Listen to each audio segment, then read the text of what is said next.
My name is Claire, and for a long time, I thought love was something you earn by being patient, understanding, and quiet enough not to scare it away. I know now how dangerous that belief was, but back then it felt like wisdom. If you had asked me who I was before him, I would have said I was stable, independent, reasonable. I would have said I didn't need love, I simply wanted it. That was a lie I told myself to feel safe. Because the truth is, when he entered my life, I let him step into places I had kept locked for years.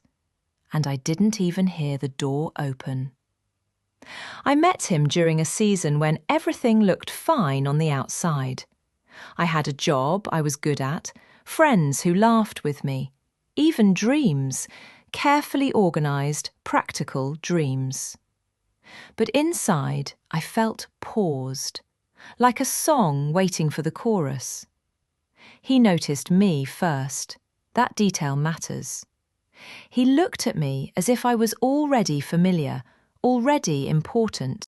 When he spoke, his voice was calm, grounded, the kind that makes you lean in without realising it.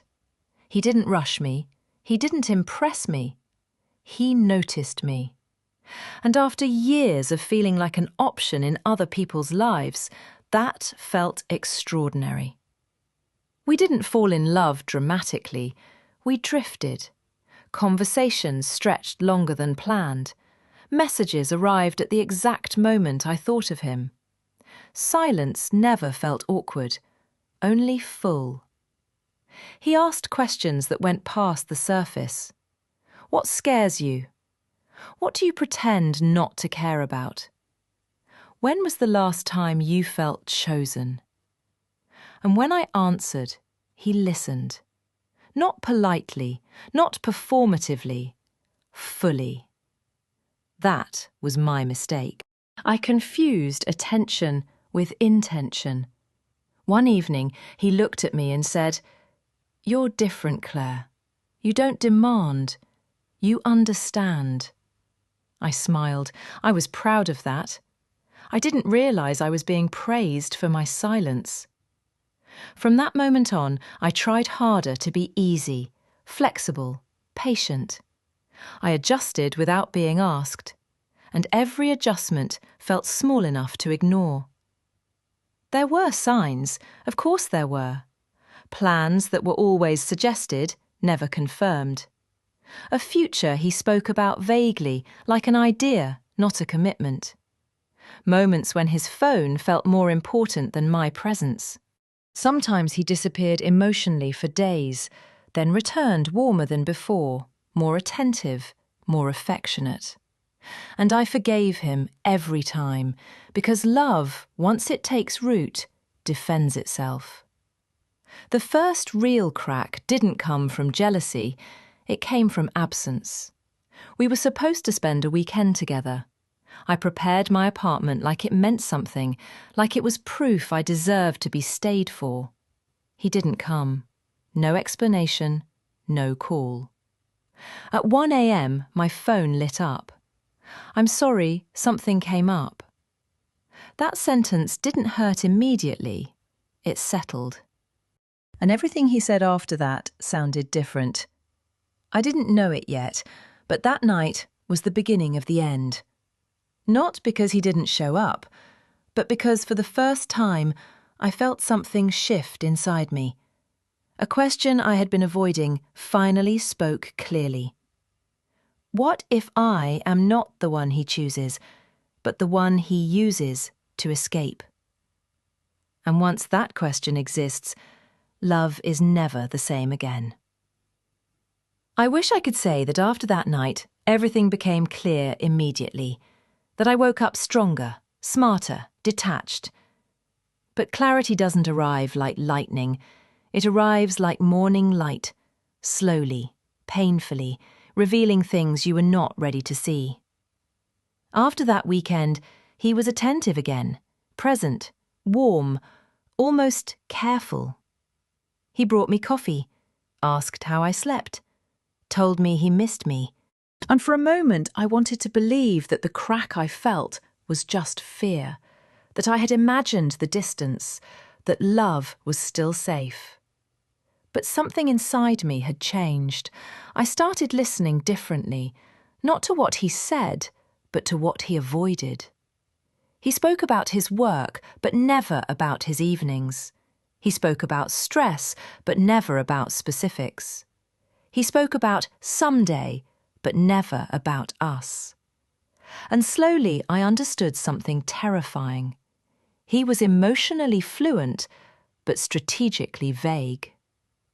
The truth didn't come because I searched for it. It came because lies are lazy. One evening, scrolling mindlessly, I saw a photo. It wasn't dramatic, it wasn't hidden, just careless. There he was, relaxed in a way I recognized instantly. His arm around a woman who fit into him as if she had always been there. The caption mentioned years, memories, a shared home. 5 years. I felt my body go still, like it was protecting me from collapse. I wasn't angry, I wasn't hysterical, I was clear. I wasn't his future. I wasn't even his choice. I was his pause button. What hurt most wasn't the betrayal. It was realizing how carefully he had chosen me. I was understanding, flexible, quiet when it mattered. I made things easy. And still, I loved him. That was the shameful truth. Love doesn't disappear when it's exposed. It argues, it negotiates, it looks for excuses. I cried alone. I replayed conversations. I blamed myself for not asking harder questions. But underneath all that pain, something new was forming. Anger. Not loud, not wild, but focused. And focused anger is powerful. I didn't confront him right away. That was my choice. Instead, I stepped back. I stopped reorganizing my life around his schedule. Stopped answering immediately. Stopped offering emotional safety for free. And something fascinating happened. He noticed. People who benefit from your silence always do. He asked if something was wrong. I smiled and said, "No, something is changing." He didn't like that answer. My revenge was never about destroying him. It was about removing myself from the story he controlled. I stopped lying for him. When people assumed I was his partner, I corrected them, gently. When colleagues spoke about his integrity, I said nothing. I didn't expose him. I let the truth breathe. And once it did, his carefully built image began to crack. Not because I pushed it, because I stepped aside. He confronted me eventually, angry, confused, cornered. "You ruined everything," he said. I looked at him, really looked, and felt something I never expected. Nothing. "I didn't ruin anything," I said calmly. "I just stopped protecting you." He had no answer for that. People rarely do when the illusion ends. Walking away wasn't dramatic. No screaming, no tears, just a quiet certainty settling into my bones. Healing didn't come overnight. Some memories still hurt. Some days I missed the version of him I thought I knew. But beneath everything, one truth remained unshaken. I chose myself. And that choice changed the way I love, the way I listen, the way I stay. I learned that love should never require self-erasure, that understanding should not cost you your voice, that being chosen starts with choosing yourself. I loved him once, but I love myself now.